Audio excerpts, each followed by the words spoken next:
Ibyari ibyishimo bya Pasika bihindutse akababaro kenshi cyane n'amarira ku bakirisitu gatolika ku isi yose ko kubura umubyeyi ukomeye cyane cyangwa se umushumba wa kiliziya gatolika ku isi nyir'ubutungane Papa Francis. Iyi ni Sun TV Rwanda online, nimba aribwo ugeze hano bwa mbere kora subscribe, hanyuma inkuru zacu zijye zikugeraho karindwi kuri kagenzi kakoye ngenda icyogere cy'Imana. Birababaje kandi birababaje cyane ko nyir'ubutungane Papa Francis ashobora kwitaba Imana. Ni ibintu bitari byitezwe n'abantu, ni ibintu bitari bitegerejwe n'abantu, ni ibintu abantu batari biteguye kandi ni ibintu abantu batashakaga, kuko uyu mushumba wa kiliziya gatolika yari umuntu mwiza cyane, yari umuntu ukunda abakene. Noneho ku bakene nyirizina bo bafite agahinda kenshi cyane,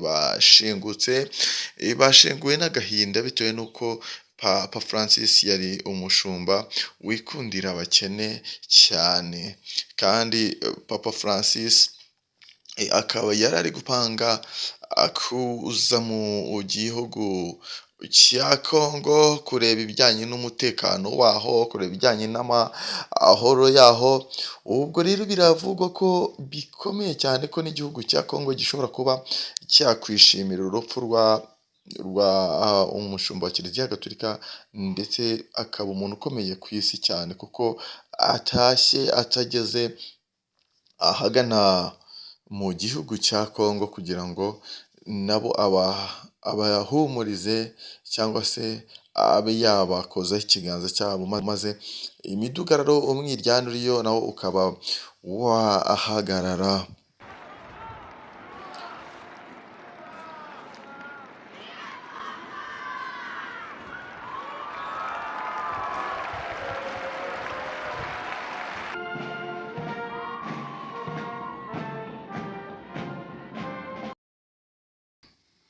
Ibyo byishimo kandi biherekejwe n'amarira menshi, bikaba biherekejwe n'ibitekerezo byinshi cyane, abantu bibaza bati ese ninde uri bwongere kuyobora kiliziya gatolika ku rwego rw'isi? Ese ninde uri bwongere kutubera umuyobozi? Ese ninde uzatubera umushumba? Ese uwo mushumba byibura nanaboneka azaba yingayinga Papa Francis? Kuko Papa Francis yari umuntu mwiza cyane.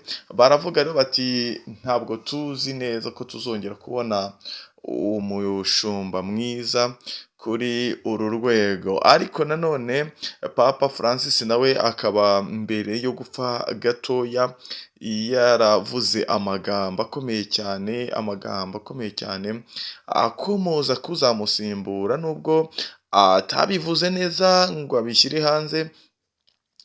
Bikaba byaramenyekanye cyangwa se bikaba byaravuzwe ko uzamusimbura ashobora kuzaturuka muri Afurika.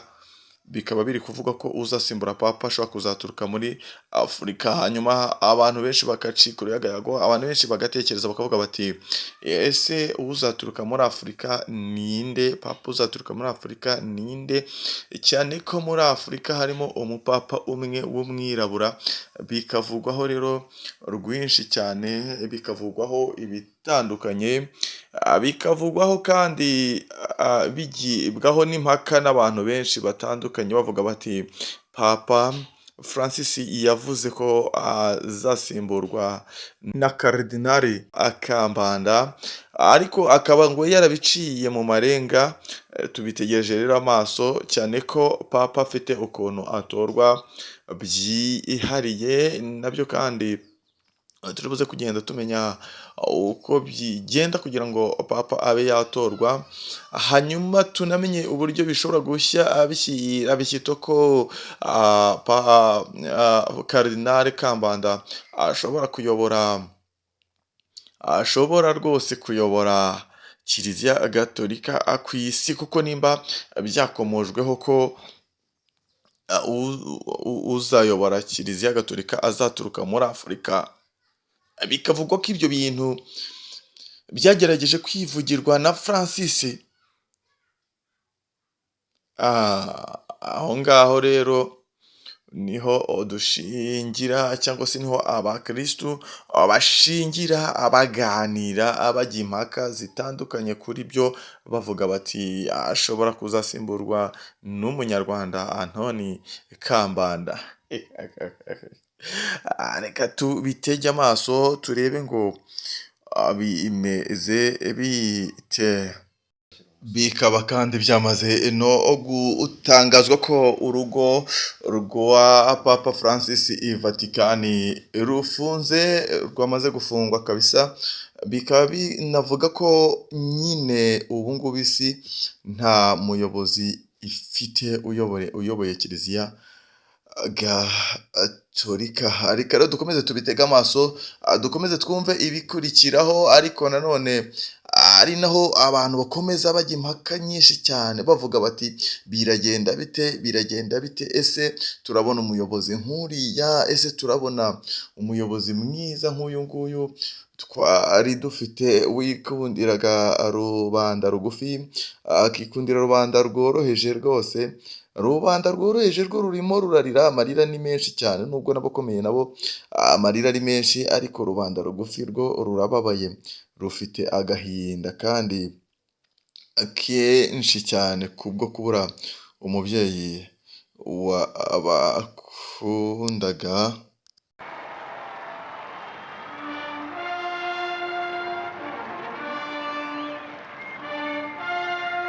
Nk'uko rero ku munsi wa Pasika bamwakirije amashyi menshi cyane, ibyishimo ari byose, banezerewe cyane ko basomewe misa n'umushumba wa kiliziya gatolika Papa Francis Nyirubutungane. Ntabwo bari bazi yuko ari bwo bwa nyuma, ntabwo bari bazi ko ariya mashyi ari ayo kumusezera, ntabwo bari bazi ko biriya byishimo biri buherekezwe n'akababaro. Reka rero mbabwire ngo iyi ni Sun TV Rwanda online, yewe ndi cyogere cy'Imana, cyogere Ecole Big One super artiste Miremo Lastman. Amakuru yo nakagaruka hano kuri Sun TV Rwanda online. Fratelli e sorelle, buona Pasqua.